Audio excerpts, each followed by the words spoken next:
السلام علیکم ناظرین اکرام، آج میں آپ کے خدمت میں حاضر ہوں یاسین کی رسم و رواج کے اگلے قسط کے ساتھ۔ تھامو بویوم یا راجوم کی تخم ریزی کے بعد مختلف حلقوں، آج کل کہا جاتا ہے حلقے، پہلے بھی یہ حلقے تھے۔ یاسین 3 حلقوں میں تقسیم تھا: سینٹر یاسین، سلگان اور تھوئی، لیکن آج کل یہ 4 حلقوں میں ہیں۔ تو پہلے زمانے میں جب یہ تخم ریزی کی رواج عروج پر تھی تو سب سے پہلے راجوں کی جو رسم تخم ریزی ہوتی تھی جس کو بویایم کہتے ہیں، تھموبو، اس کے بعد علاقائی بویایم یا حالمبو جس کو علاقائی تخم ریزی ہم کہہ سکتے ہیں، اس کی باری آتی تھی۔ یعنی راجوں کی تخمی ریزی کے کئی دن بعد ہر حلقہ اپنے طور پر مختلف تاریخوں میں اس رسم کو منانے کا اہتمام کرتے تھے، اور اس میں ہر گھر کو جو آگ کے دھوئیں سے کالا ہوتا تھا اس روز صاف کر کے مختلف سانچے بنا کر باریک آٹے کی مدد سے، خاص کر وہ گرد جو پن چکیوں کے ارد گرد جمع ہوتا تھا جس کو بروشاسکی میں خوردنگ کہتے ہیں، اگر وہ میسر نہ ہو تو بہت باریک پیسی ہوئی آٹے کے ساتھ چھت کے سیلنگ کو مختلف گلکاریوں کے ساتھ سجایا جاتا تھا۔ بہت خوبصورتی سے سجاتے تھے۔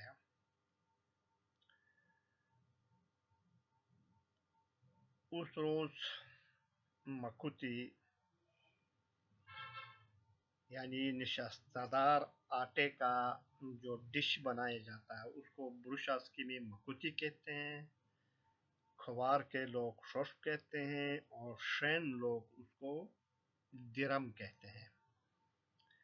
جو کہ اخروٹ کے مغز یا خرمانی کے جو گیری ہوتے تھے اس کے مغز کے ساتھ بہت لذیذ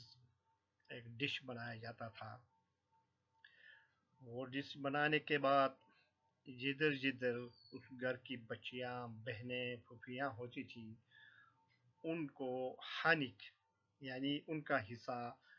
ان کے گھروں میں بھیج دیا جاتا تھا، اس کو ہانک کہا جاتا تھا، اور آج کل بھی ہے۔ آتش دان اس وقت کھلے ہوتے تھے جن کو بروشاسکی میں شتما یا چہلک کہتے ہیں، ان کو بھی خوبصورت مٹی کے ساتھ لپائی کر کے ان کی بھی سجاوٹ کی جاتی تھی، اور پھر شام کو رسم ہیماز ادا کیا جاتا تھا۔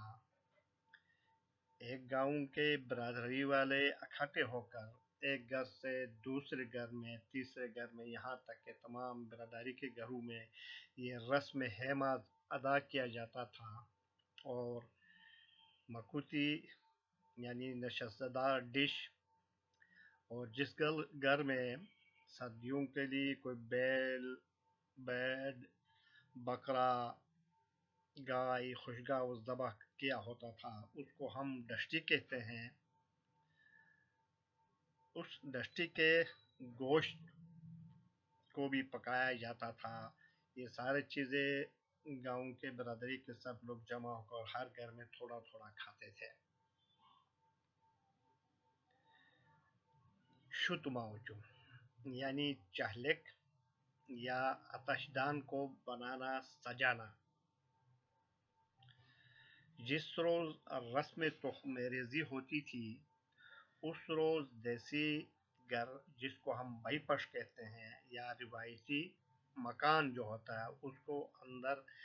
صفائی اور آرائش بھی کی جاتی تھی، اس میں دیسی چولہے جن کو آتش دان کہتے ہیں، اردو میں بروشاسکی میں چہلک یا شتما کہتے ہیں، جن میں کھلے بڑے بڑے لکڑیاں جلا کر آگ جلایا جاتا تھا، ایک خاص طریقے سے بنے ہوتے تھے، ان کو بھی ایک خاص مٹی سے لپائی کر کے سجایا جاتا تھا، اور ان کو کہتے تھے شتما اچم، یعنی آتش دان کو بنانا، گودے چم۔ جیسا میں نے اوپر کہا کہ سال بھر کے آگ کے دھوئے سے دیسی بائی پش یا مکان کا جو سیلنگ ہے، جس کو ہم برشاسکی میں بیش کہتے ہیں، وہ کالا ہو جاتا تھا، اور اس پر مٹی کے طرح یہ کالک جمی ہوتی تھی دھوئے کی،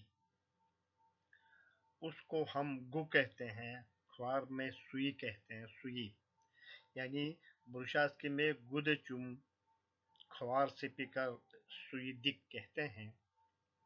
گھر کے سیلنگ کو کسی جھاڑو کے ساتھ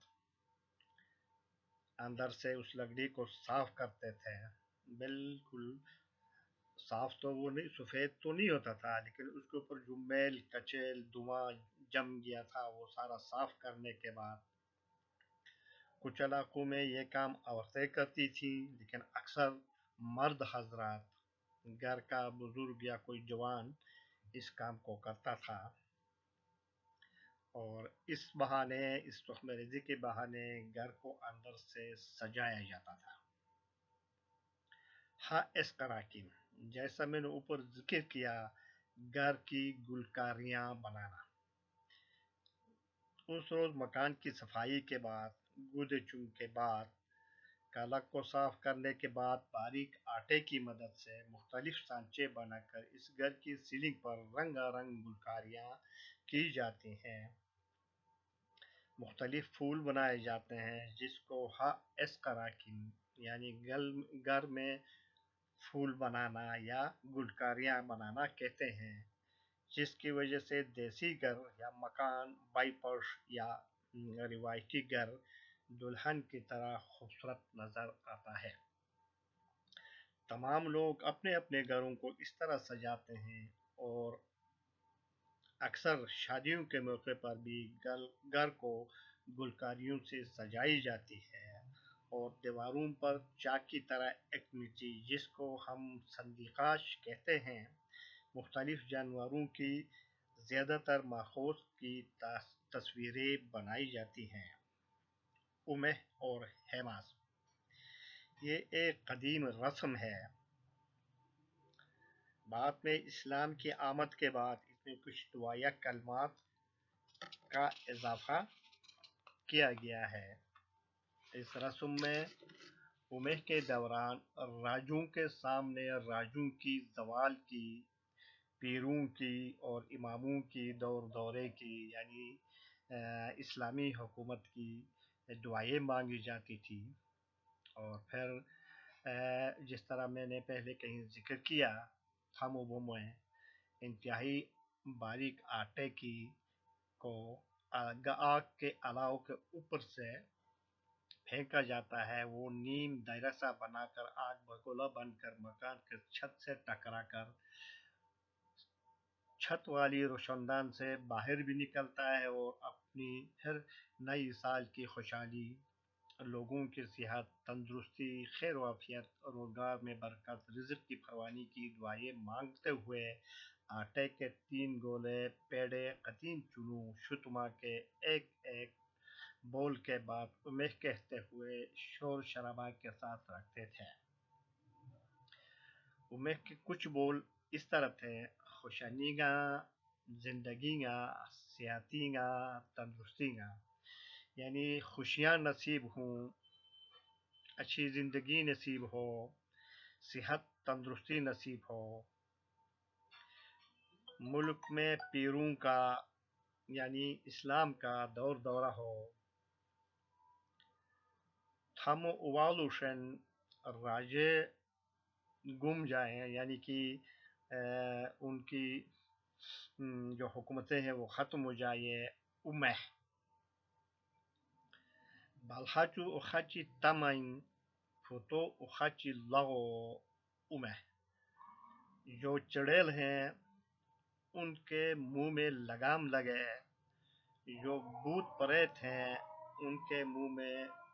لکڑی کا بہت بڑا ڈنڈا لگائے ہیں، umeh. Harchen eyenish biachen detalish. Tule kişiyetimi hale bokimi.